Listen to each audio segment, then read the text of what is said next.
Assalamualaikum warahmatullahi wabarakatuh. Alhamdulillahi rabbil alamin. Wassalatu wassalamu ala asrafil anbiya'i wal mursalin Sayyidina wa maulana Muhammadin wa ala alihi wa sahbihi ajmain. Segala puji bagi Allah yang telah memberikan kenikmatan dan kesehatan kepada kita semua ya, yang dengan diberikannya kenikmatan sehat ini kita bisa bertemu lagi dengan pelajaran Ustadz, yaitu sejarah kebudayaan Islam. Pada kali ini yaitu kita akan membahas tentang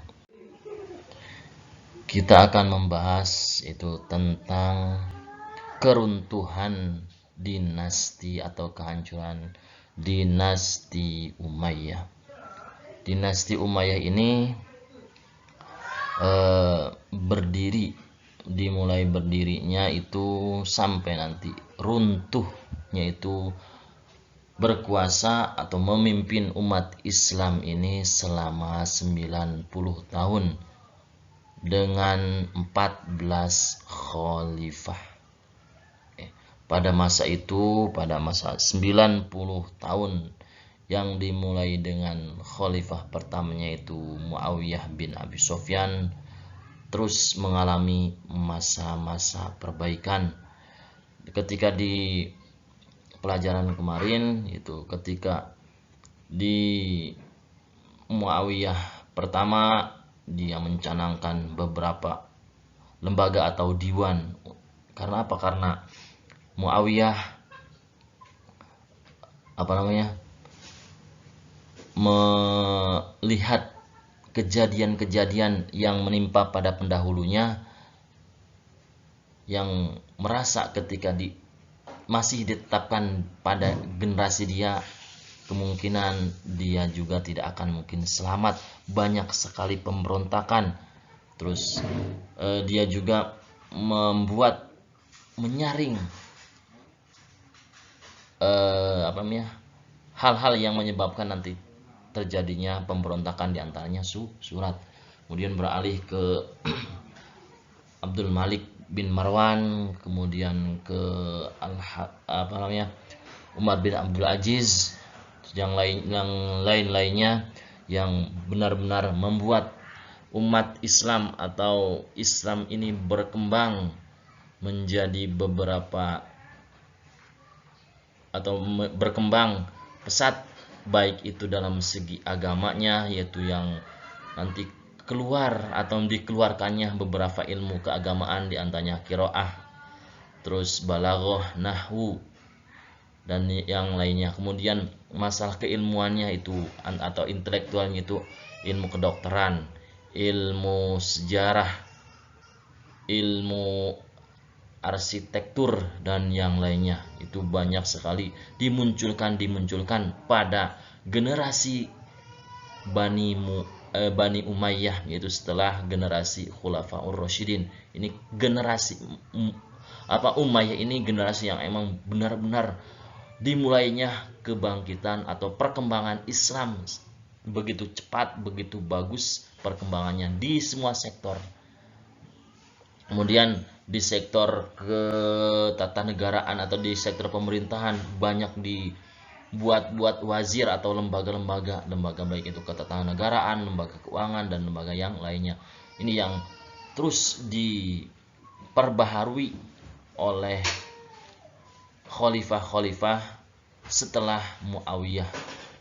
Ketika dirasa negara ini akan butuh sesuatu yang lain, maka dibuatkan. Akan tetapi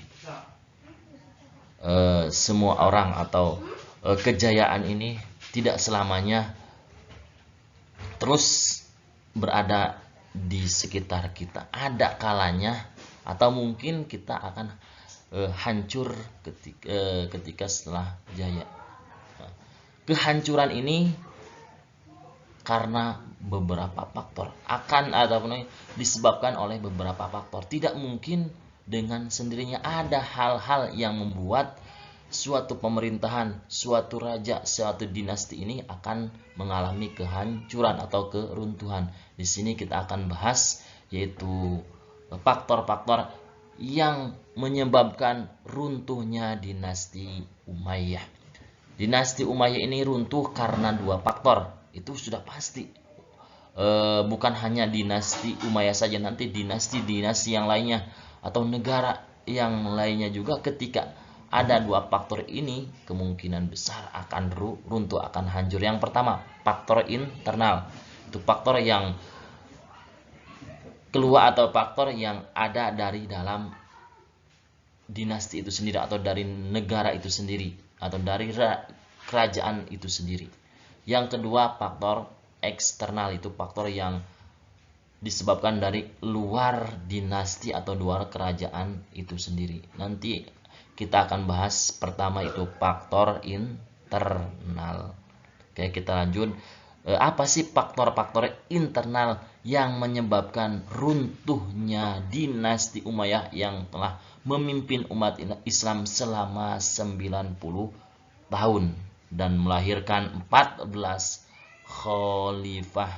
Akan tetapi di 14 khalifah ini nanti tidak semuanya itu memberikan kontribusi. Kita lanjut ke pembahasan selanjutnya itu tentang faktor internalnya. Oke, kita lanjut yaitu dengan faktor yang pertama itu faktor internal. Faktor internal yang bisa meruntuhkan dinasti Umayyah yang pertama, adanya pengangkatan putra mahkota lebih dari satu orang.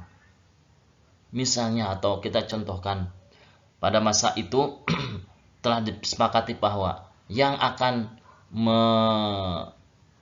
menjadi putra mahkota itu orang atau anak yang tertua, kemudian digantikan dengan anak kedua, ketiga atau dari sepupunya atau dari saudaranya paman atau saudaranya khalifah yang memimpin itu, baik itu paman, keponakan dan yang lainnya. Akan tetapi hal ini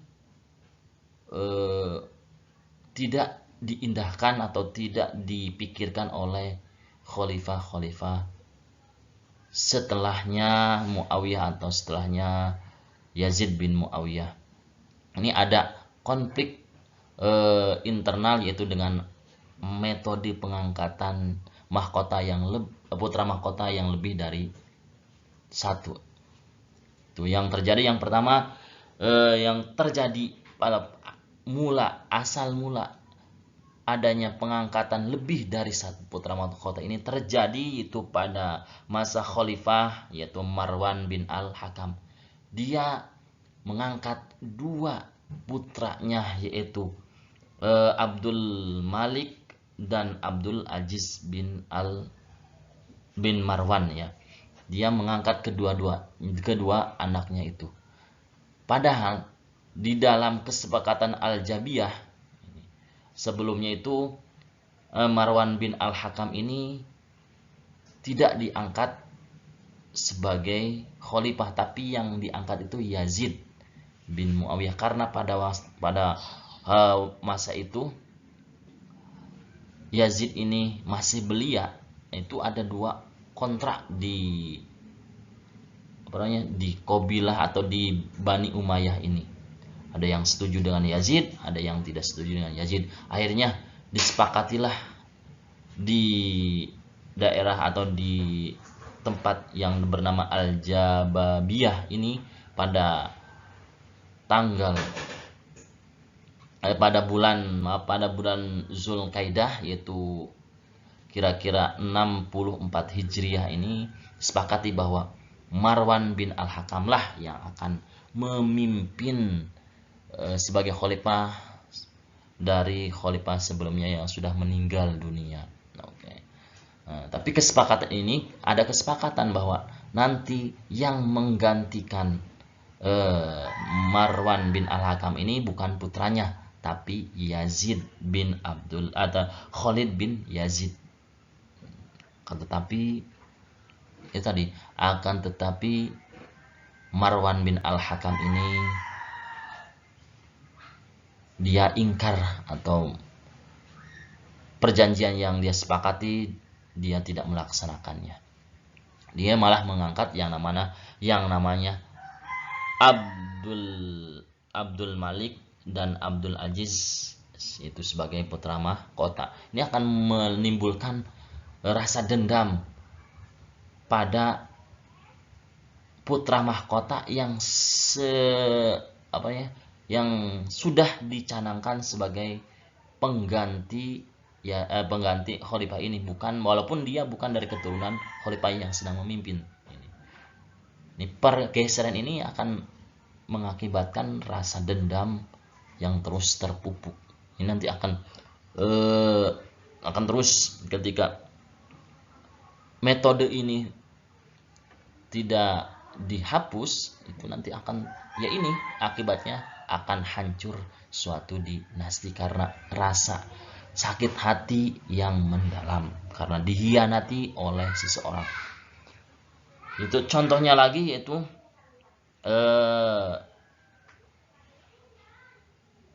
Al-Walid yang mencopot Sulaiman bin Abdul Malik dari posisinya sebagai putra mahkota. Nah, ini kemudian ketika Al-Walid sudah meninggal, kemudian digantikan oleh Sulaiman, maka orang-orang yang mendukung atas pencopotan dia bubarkan, dia pecat, dia keluarkan dari kelembagaannya atau dari pejabat-pejabat yang mendukungnya. Ini timbulnya iri, timbulnya dendam ini itu akan berakibat pada kepengurusannya. Walaupun kepengurusan itu bagus dalam segi dalam segi kerjanya, tapi ketika dia tidak disenangi oleh rajanya, kemudian dia dicopot, ini yang menyebabkan nanti lembaga ini tidak sesuai dengan kapasitas dan dipimpin oleh orang yang tidak memiliki kapasitasnya. Ini karena pengangkatan putra mahkotanya ini tidak sesuai prosedural, atau pengangkatan putra mahkotanya itu lebih dari satu orang. Ini yang menyebabkan faktor atau keruntuhan dinasti Umayyah. Yang kedua yaitu faktor yang menyebabkan runtuhnya dinasti Umayyah itu faktor kesukuan. Walaupun sekali lagi, walaupun kesukuan ini pada salah satu khalifah di antaranya Umar bin Abdul Aziz ini dihapuskan, tapi ketika anak cucunya ini masih terjadi lagi faktor kesukuan. Ini faktor kesukuan ini mayoritasnya itu antara suku Qalab sama suku Qais. Suku Qalab ini suku bangsa Arab Utara, atau adapun suku yang berasal dari Arab Selatan ini suku Qalab. Antara suku-suku ini saling berseteru, saling menjatuhkan, saling menonjolkan ke pemimpin-pemimpin yang berasal dari kabilahnya. Di antaranya pemimpin yang di antaranya fanatis kesukuannya itu yang menyebabkan keruntuhan itu. Karena apa? Karena rajanya ini berasal dari satu suku tersebut, atau rajanya ini emang membela suku-suku tersebut. Contohnya ini Hajjaj bin Yusuf ini berasal atau mendapat dukungan dari kabilah Qalab. Otomatis Hajjaj bin Yusuf ini Muhammad bin Qasim ini ketika menjadi khalifah ini, dia berpegangnya itu kepada orang-orang yang mendukungnya itu suku Qalab. Kemudian ketika pemimpinnya atau khalifahnya itu Yazid bin Abdul Malik, ini dia dipengaruhi oleh kabilah yang namanya Qais. Otomatis orang-orang atau pejabat-pejabat yang dari kabilah Qalab disingkirkan. Kemudian ketika ganti lagi yang namanya siapa? Walid atau Yazid bin Al-Walid ini, yaitu dia masih keturunan Qais. Karena apa? Karena faktor ibunya ini orang Qais yang bernama Atikah. Ini berasal dari kabilah Qais. Jadi pejabat-pejabatnya yang dari Kalib ini dia disingkirkan. Jadi fanatik kesukuan ini sekali lagi bisa menyebabkan orang tersebut atau suatu negara, suatu organisasi ini akan hancur. Karena apa? Karena yang dia bela itu suku atau kabilah dia. Padahal ini tidak sesuai dengan yang diajarkan oleh Nabi. Kemudian yang seterusnya itu fanatisme Muslim Arab dan Muslim Mawali. Ini yang sangat menonjol ini, antara Muslim Mawali sama Muslim Arab. Sama-sama Muslim, tapi pada saat dinasti Umayyah ini sangat kental sekali perbedaannya. Itu dimulai pada generasi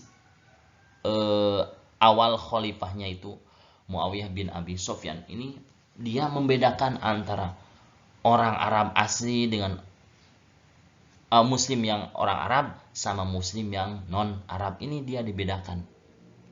Ya, jadi dipupuknya hal tersebut ini menular pada cucu-cucunya. Walaupun ada salah satu khalifah yang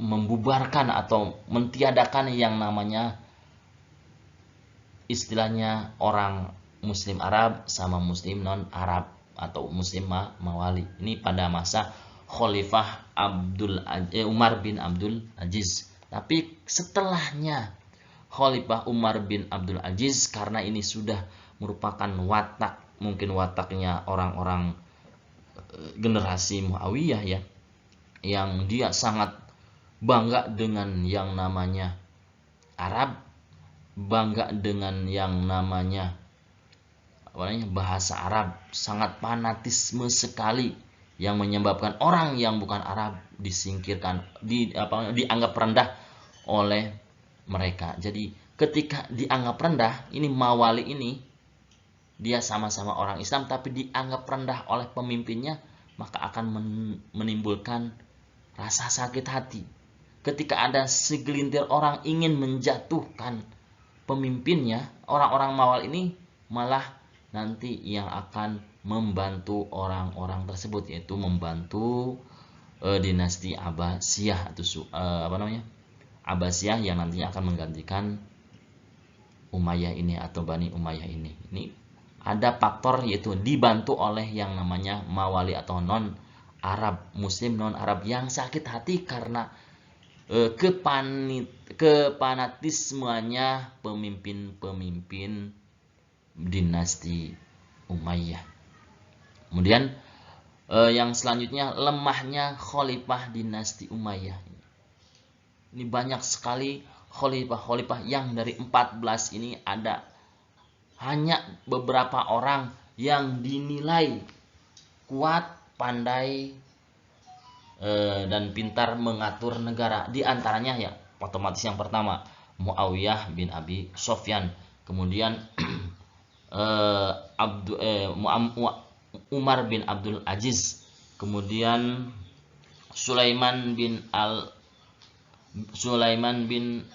Abdul Malik. Kemudian yang lainnya itu yang dirasa cakap, pintar dan bisa mengatur negara yaitu Abdul Malik, terus Al-Walid bin Abdul Malik, Sulaiman bin Abdul Malik, yang terakhir yaitu Hisham bin Abdul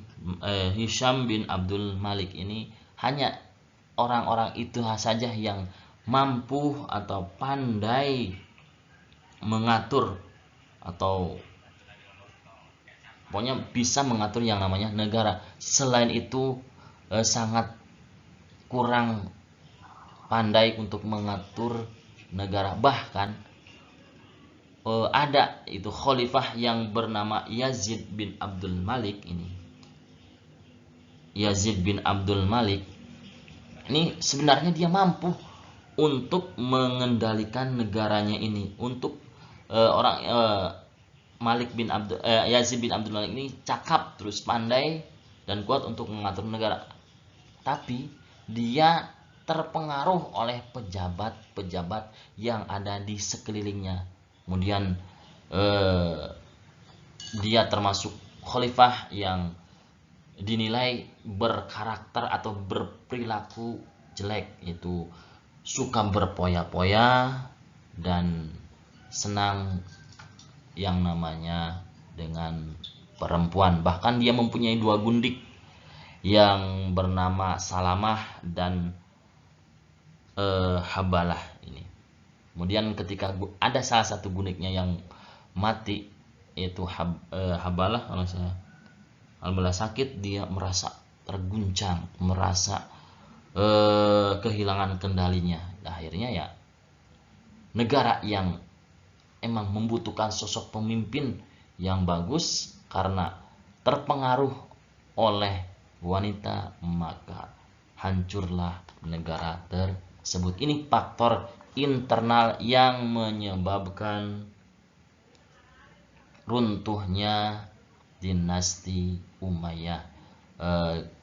Ustaz cukupkan, kita bertemu dengan pada pertemuan selanjutnya, yaitu membahas tentang faktor eksternal yang menyebabkan runtuhnya dinasti Umayyah, dan ini adalah bab terakhir pada semester pertama. Oke, Ustaz cukupkan. Assalamualaikum warahmatullahi wabarakatuh.